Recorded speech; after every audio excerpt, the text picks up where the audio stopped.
Bonjour. Notre communication s'appelle exploitation d'articles de presse sportive pour l'enseignement des valeurs du présent. Nous faisons référence au présent de l'indicatif. Le plan de cette présentation est le suivant. Tout d'abord, nous parlerons de l'objectif de la communication, puis nous présenterons les fondements théoriques pour après exposer la méthodologie et puis passer à la présentation commentée de l'intervention et enfin tirer les conclusions de cette étude. L'objectif de notre communication est de proposer et en même temps de présenter les résultats d'une intervention que nous avons menée dans un groupe d'étudiants du 5e semestre de la licence en didactique du français langue étrangère. Cette licence appartient au département de langue moderne de l'Université de Guadalajara. Et l'intervention a été réalisée dans le cadre d'un cours qui vise la compréhension, l'analyse et la production de genres discursifs en langue française. Ce cours-là s'appelle « Genre et type de texte ». Au niveau des fondements théoriques, nous trouvons quand même important de parler de la presse sportive. Cette presse est une presse spécialisée selon DRS et Standard 2015 parce qu'elle est liée de près à la matière qu'elle traite, c'est-à-dire au sport.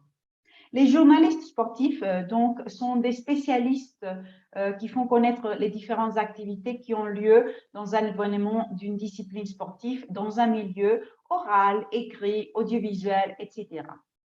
Et ces journalistes peuvent être journalistes de profession qui ont décidé quand même de spécialiser dans le journalisme et dans une discipline sportive spécifique, ou des ex-athlètes, c'est-à-dire des athlètes à la retraite qui ont décidé justement après la retraite de passer au terrain de la communication, étant donné qu'ils connaissent bien le sport qu'ils avaient pratiqué dans leur temps de jeunesse, non?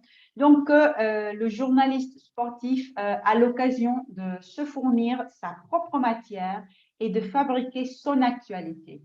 Et on pourrait dire que dans le cas de la presse sportive spécifiquement, nous pouvons dire qu'il fabrique aussi et a la capacité de fabriquer l'actualité de l'autre, c'est-à-dire du lecteur. Vous pouvez quand même vous demander bon, pourquoi exploiter la presse sportive en classe, non? Bon,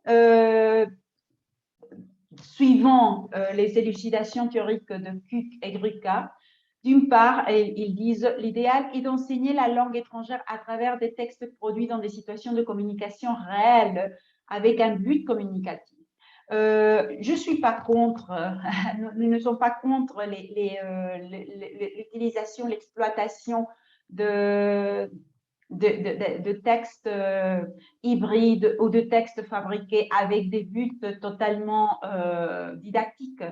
Néanmoins, de temps en temps, l'utilisation des textes réels aide énormément à se rendre compte de la langue que l'on utilise dans le monde réel, et c'est une partie motivante pour nos étudiants de voir, et c'est un défi aussi de voir comment la langue est vraiment utilisée. Et donc, nous avons pensé que la presse sportive, c'était quand même un bon genre textuel pour travailler ces aspects-là.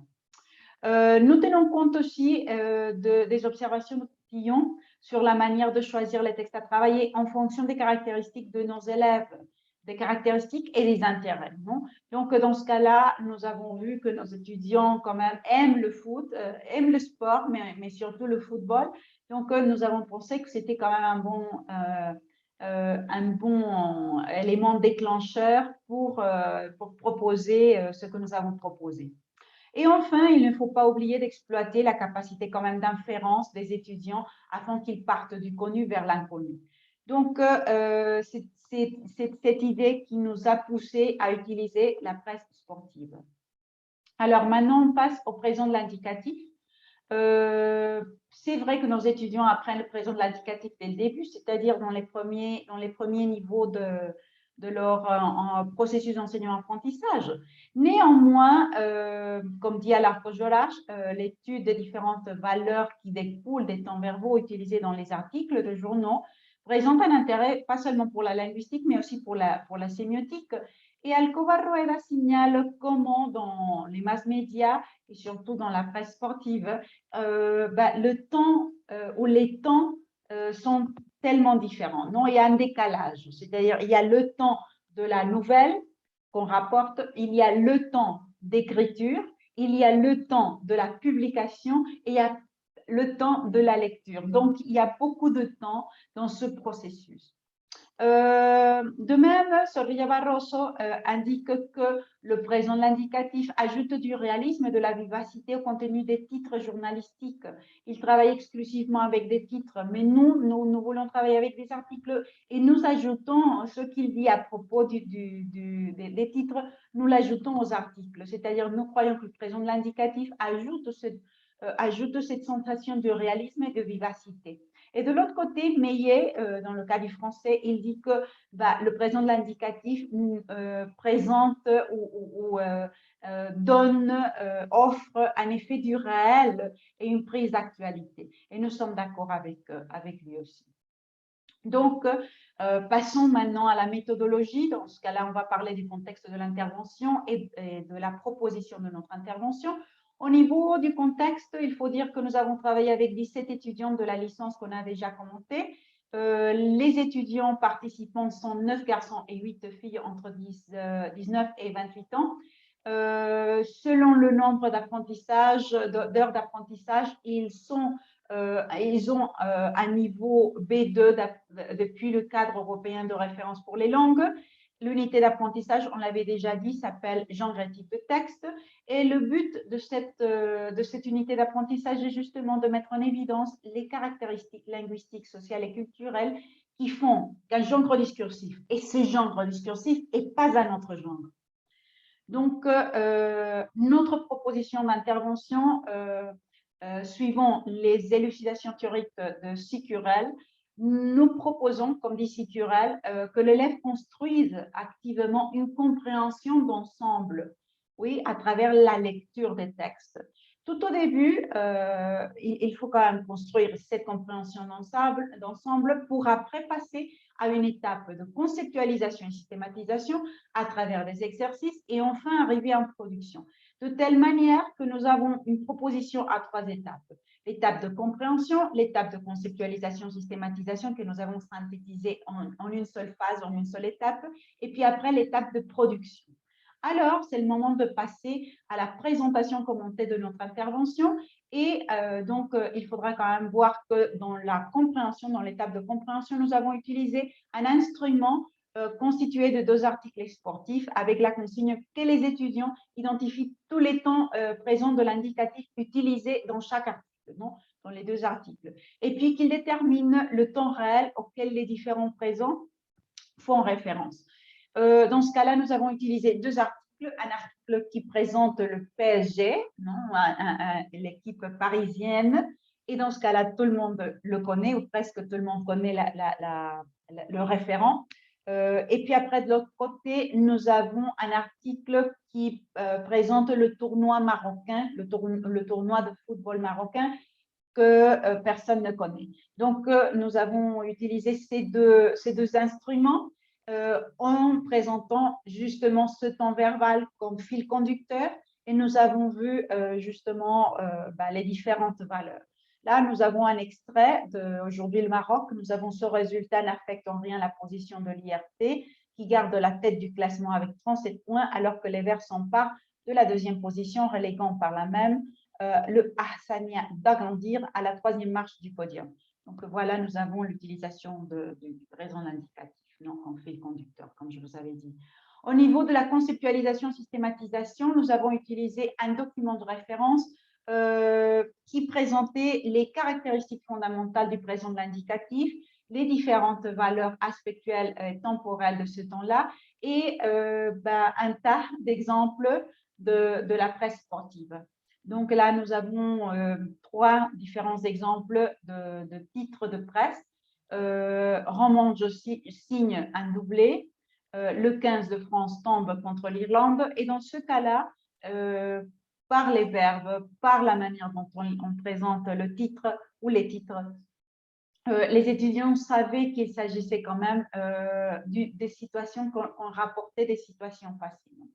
Et puis après, nous avons la troisième. Là, nous avons aujourd'hui à 18 h au stade du 5 juillet, Algérie-Guinée, les Verts veulent rassurer. L'utilisation du présent, surtout de la construction vouloir plus infinitif et de l'adverbe aujourd'hui et puis après du syntagme prépositionnel à 18 h et de l'autre syntagme, surtout de ce syntagme prépositionnel et de l'adverbe, les étudiants se sont rendus compte que dans ce cas-là, le présent de l'indicatif ne faisait pas référence à quelque chose du passé, mais plutôt quelque chose de futur presque immédiat, mais quand même du futur. Au niveau de la production, nous avons suivi les élucidations de Bustamante qui proposent que la rédaction d'un texte se fasse de manière séquentielle et graduelle.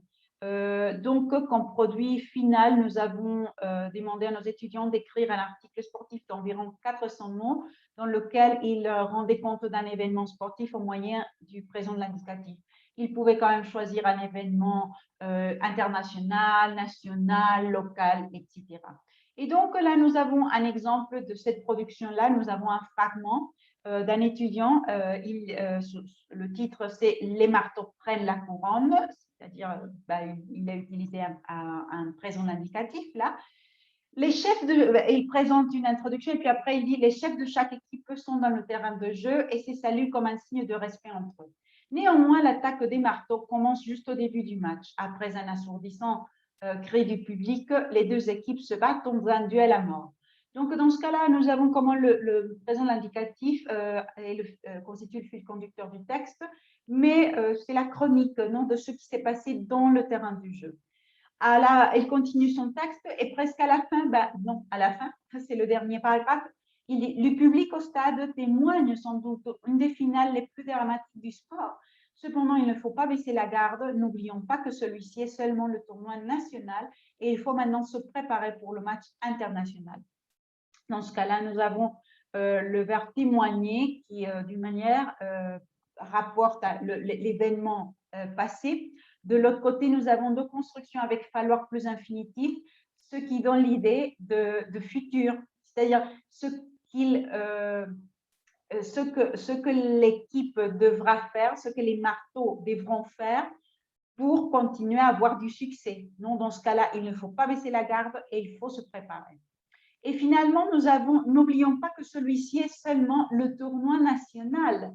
Le « et » rapporte un événement ou une situation présente. Finalement, il dit nous avons ce match qui appartient au tournoi national, donc c'est le tournoi national, mais de l'autre côté, il y en a d'autres, donc il faut faire attention. C'est le moment des conclusions. Il faut dire que tout au début de notre intervention, nos sujets d'étude étaient bien capables d'identifier les différents présents d'indicatifs. C'est normal, comme on l'avait dit, c'est un sujet que l'on voit tout au début de leur processus d'enseignement-apprentissage. Néanmoins, quelque chose qu'ils n'avaient pas vu et qu'ils ne savaient pas, c'est que le temps verbal ou les temps verbaux, mais surtout en parlant du présent, il peut avoir d'autres valeurs temporelles et aspectuelles. Et ça, tout au début, surtout au niveau de la compréhension, c'était un peu difficile pour eux d'identifier ces valeurs-là. Les deux raisons principales, peut-être le manque de connaissance du monde du sport, surtout au niveau de la terminologie au français, et puis après, le manque de connaissance de la flexibilité de la langue, surtout pour utiliser un temps verbal, avec plusieurs valeurs communicatives, ce qui rendait peut-être le texte un peu cryptique pour les étudiants.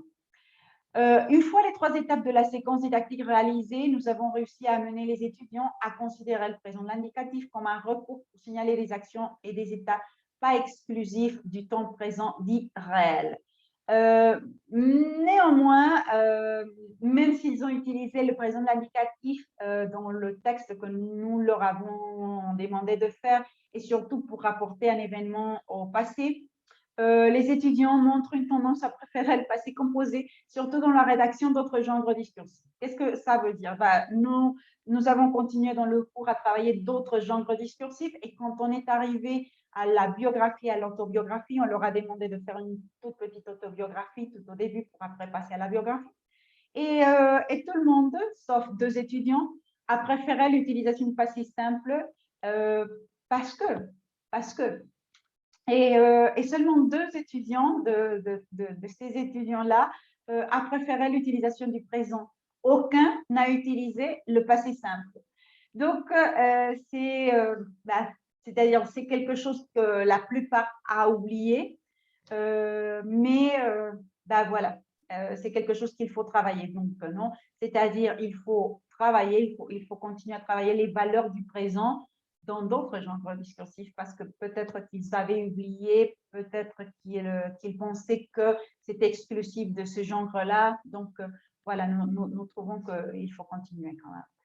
Donc, voici les références bibliographiques. Et ceci étant dit, je vous remercie énormément de m'avoir écouté. Et si vous avez des questions, je serai énormément ravie de vous écouter. Donc, merci et au revoir.